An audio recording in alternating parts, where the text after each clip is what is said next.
Hello friends, नमस्कार, जय हिंद। सितारा exam study platform पर आप सभी का स्वागत है। कैसे हो आप सभी?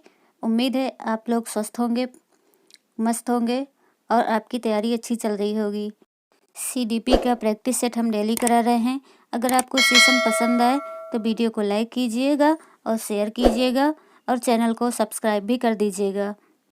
तो आइए चलिए सेशन को स्टार्ट करते हैं। फर्स्ट क्वेश्चन आपकी स्क्रीन पर है।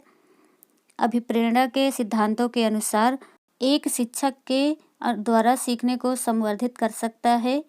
ऑप्शन ए, विद्यार्थियों से वास्तविक अपेक्षाएं रखने। बी, अपेक्षाओं का एक रूप स्तर रखने। सी, विद्यार्थियों से किसी प्रकार की अपेक्षाएं ना रखने। डी, विद्यार्थियों से बहुत उच्च अपेक्षाएं रखने। तो राइट आंसर है ऑप्शन ए, विद्यार्थियों से वास्तविक अपेक्षाएं रखने के द्वारा सीखने को संवर्धित कर सकता है। एक शिक्षक को छात्रों से वास्तविक अपेक्षाएं रखनी चाहिए और उससे जो परिणाम प्राप्त होता है उसके आधार पर उनमें सुधार करना चाहिए और अधिगम को संवर्धित करना चाहिए, संशोधित करना चाहिए। नेक्स्ट क्वेश्चन है क्वेश्चन नंबर 2। विकास शुरू होता है। ऑप्शन ए, उत्तर बाल्यावस्था से। बी, प्रसव पूर्व अवस्था से। सी, शैशवावस्था से। या डी, पूर्व बाल्यावस्था से। तो राइट आंसर है ऑप्शन बी, प्रसव पूर्व अवस्था से विकास शुरू होता है। मनोवैज्ञानिकों ने बताया है कि विकास प्रसव के 4 माह पहले शुरू हो जाता है और यह मुख्यतः 3 चरणों में होता है। पहला है कीटाणु मंच, दूसरा भ्रूण अवस्था और तीसरा है भ्रूण चरण। इस तरह से विकास शुरू होता है।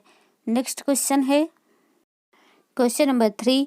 बहुविध बुद्धि सिद्धांत के अनुसार सभी प्रकार के पशुओं, खनिजों और पेड़ पौधों को पहचानने और वर्गीकृत करने की योग्यता क्या कहलाती है? ऑप्शन ए, तार्किक गणितीय बुद्धि। बी, प्राकृतिक बुद्धि। सी, भाषिक बुद्धि। या डी, स्थानिक बुद्धि।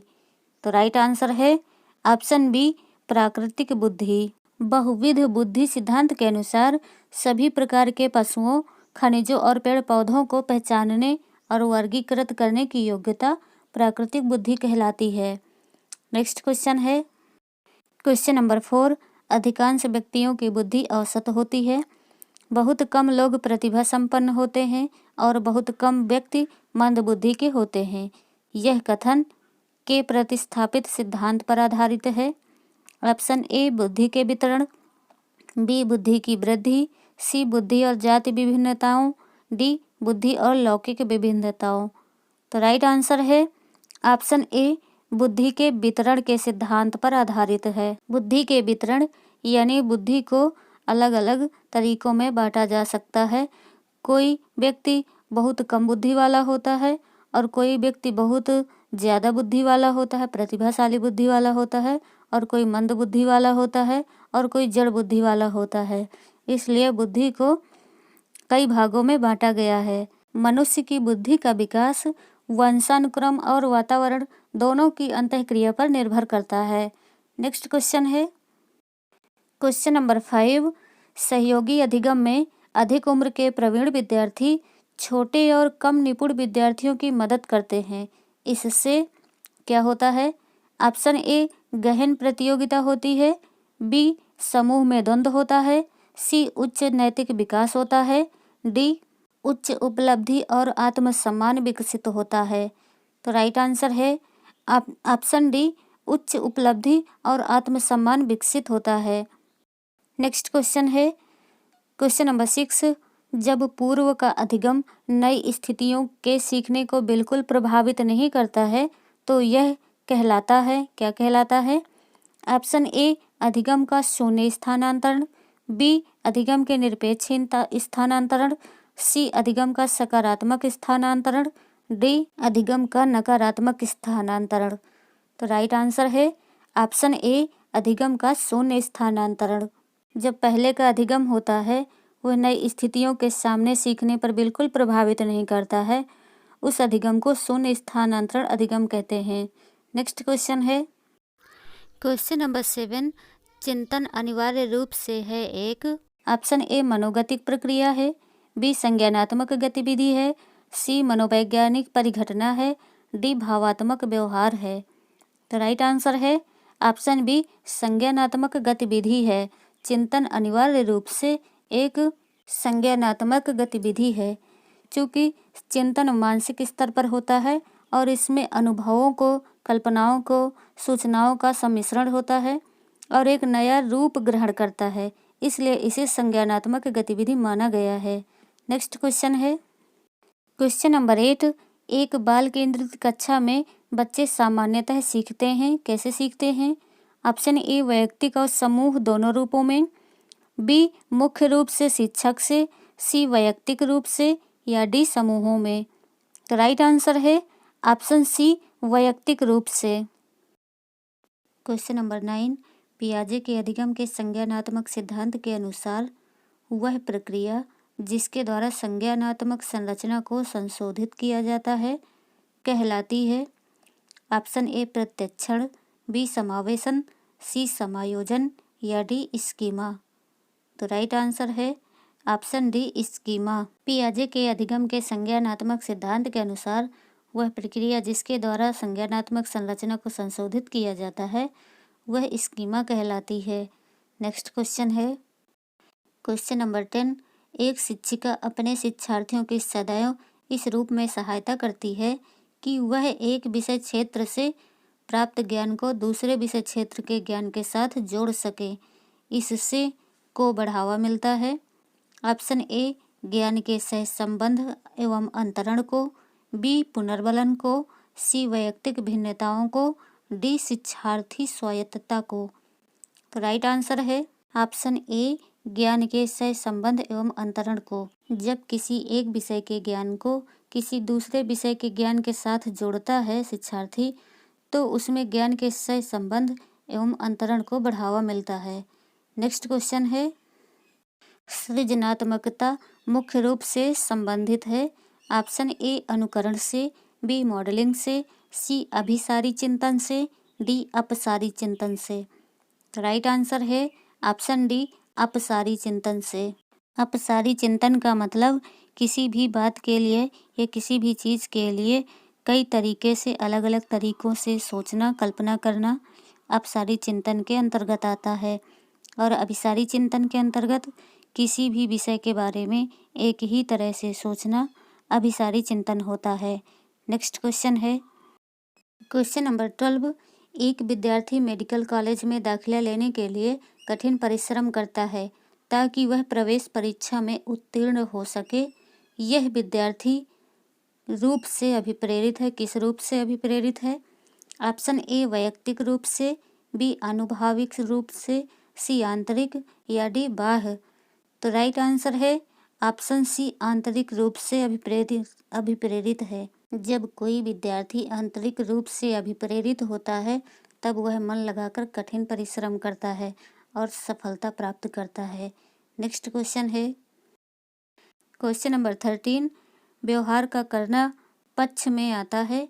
ऑप्शन ए सीखने के मनोवैज्ञानिक क्षेत्र के पक्ष में, बी सीखने के गतिक क्षेत्र के पक्ष में, सी सीखने के संज्ञानात्मक क्षेत्र में, या डी सीखने के भावात्मक क्षेत्र में।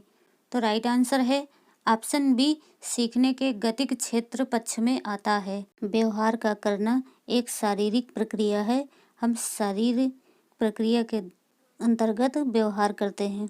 जैसे कि हम किसी को नमस्कार करते हैं तो हाथ जोड़कर करते हैं। शरीर गतिक क्षेत्र के अंतर्गत शरीर क्रिया, शरीर पर नियंत्रण और दृढ़ीकरण आदि आते हैं, जिसके माध्यम से व्यवहार किया जा सकता है।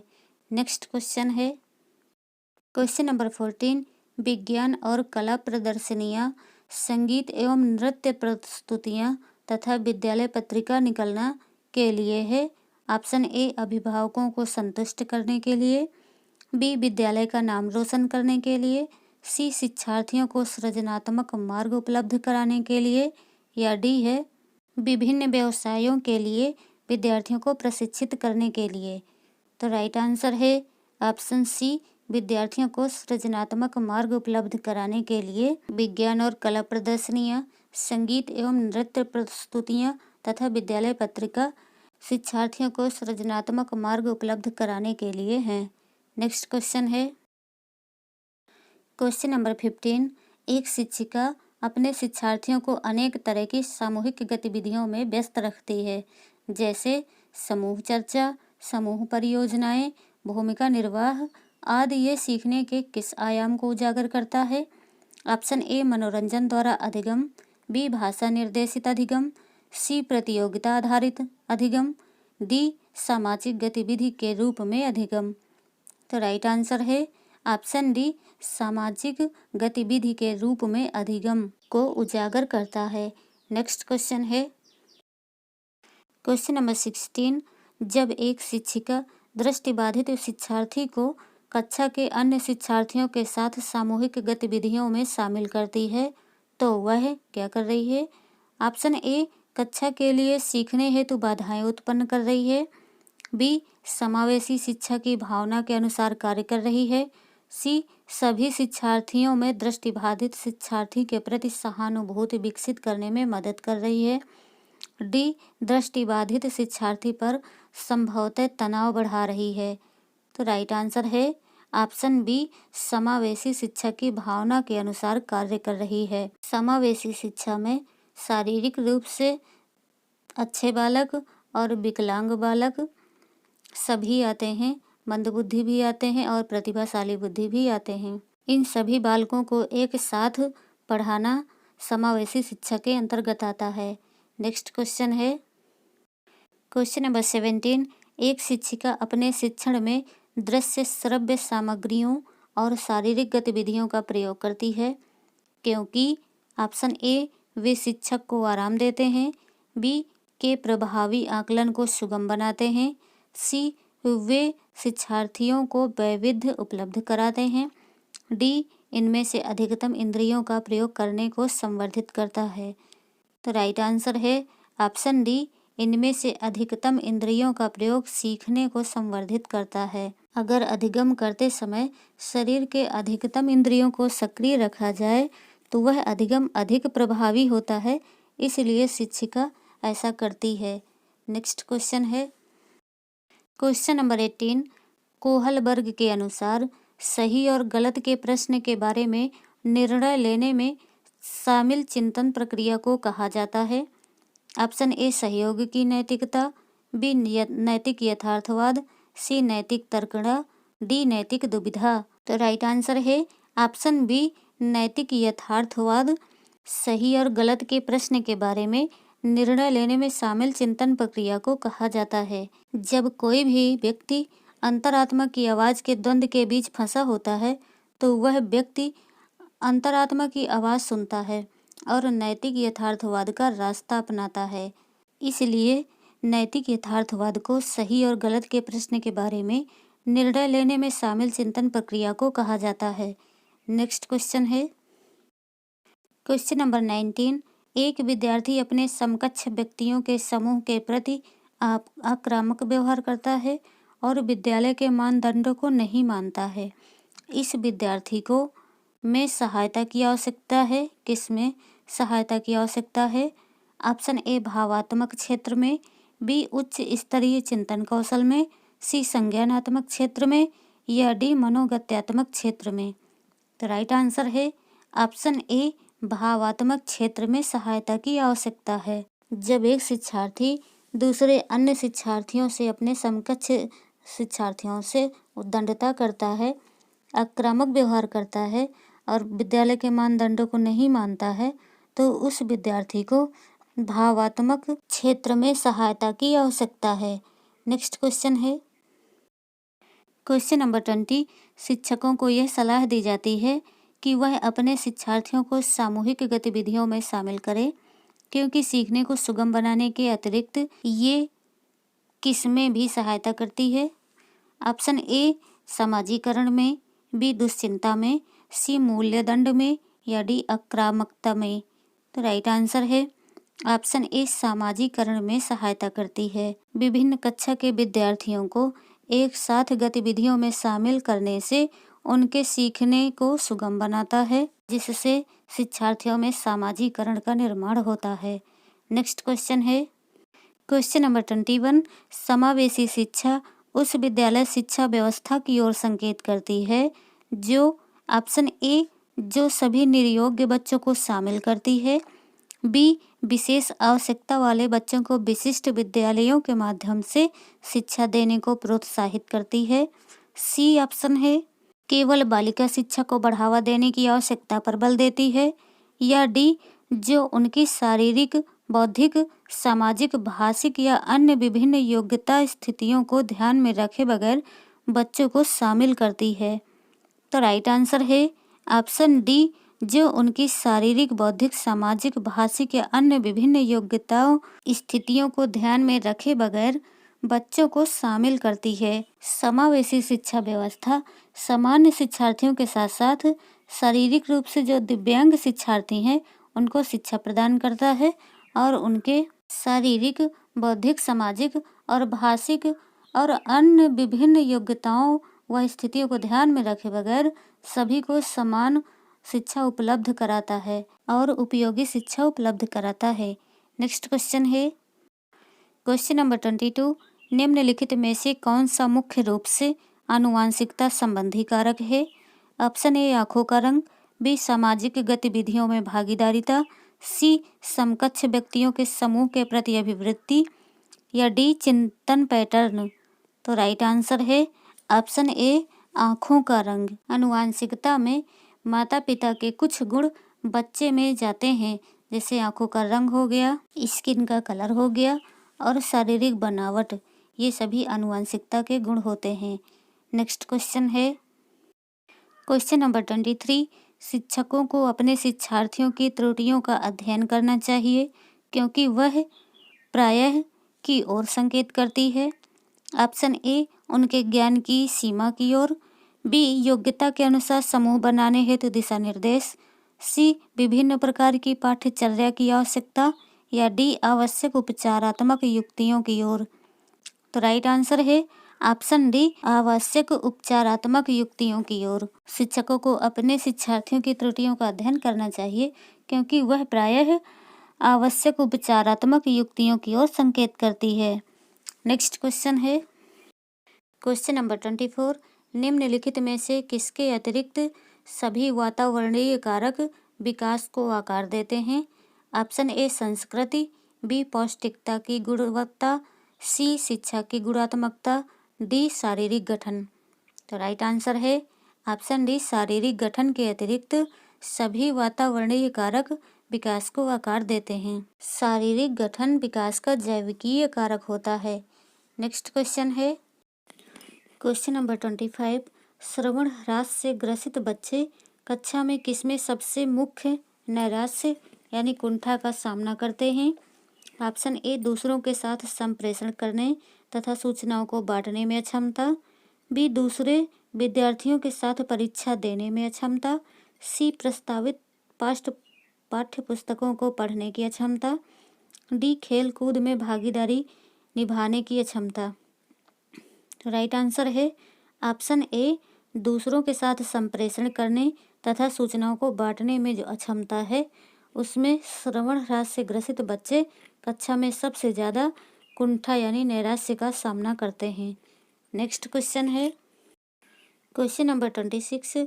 सीमा हर पाठ को बहुत जल्दी सीख लेती है जबकि लीना उसे सीखने में ज़्यादा समय लेती है। यह विकास के किस सिद्धांत को दर्शाता है? ऑप्शन ए अंतः संबंध को, बी वैयक्तिक भिन्नता को, सी निरंतरता को या डी सामान्य से विशिष्ट की ओर। तो राइट आंसर है ऑप्शन बी वैयक्तिक भिन्नता को दर्शाता है। जब कोई शिक्षार्थी किसी पाठ को जल्दी सीख लेता है और कोई दूसरा शिक्षार्थी उसे सीखने में ज़्यादा समय लेता है तो यह वैयक्तिक भिन्नता के सिद्धांत को दर्शाता है। यह वैयक्तिक भिन्नता का लक्षण है। नेक्स्ट क्वेश्चन है क्वेश्चन नंबर 27। डिसलेक्सिया मुख्य रूप से किसकी समस्या से संबंधित है? ऑप्शन ए सुनने, बी पढ़ने, सी बोलने या डी बोलने और सुनने। तो राइट आंसर है ऑप्शन बी पढ़ने से संबंधित है। डिसलेक्सिया मुख्य रूप से पढ़ने की समस्या से संबंधित है। डिसलेक्सिया से ग्रसित बालक को पढ़ने में कठिनाई होती है। नेक्स्ट क्वेश्चन है क्वेश्चन नंबर 28। प्रतिभाशाली विद्यार्थी अपनी क्षमताओं को तब विकसित कर पाएंगे जब ऑप्शन ए वे अन्य विद्यार्थियों के साथ अधिगम प्रक्रिया से जुड़ते हैं, बी बार बार उनकी परीक्षा होगी, सी उन्हें अन्य विद्यार्थियों से अलग किया जाएगा, या डी वे निजी कोचिंग कक्षाओं में पढ़ेंगे।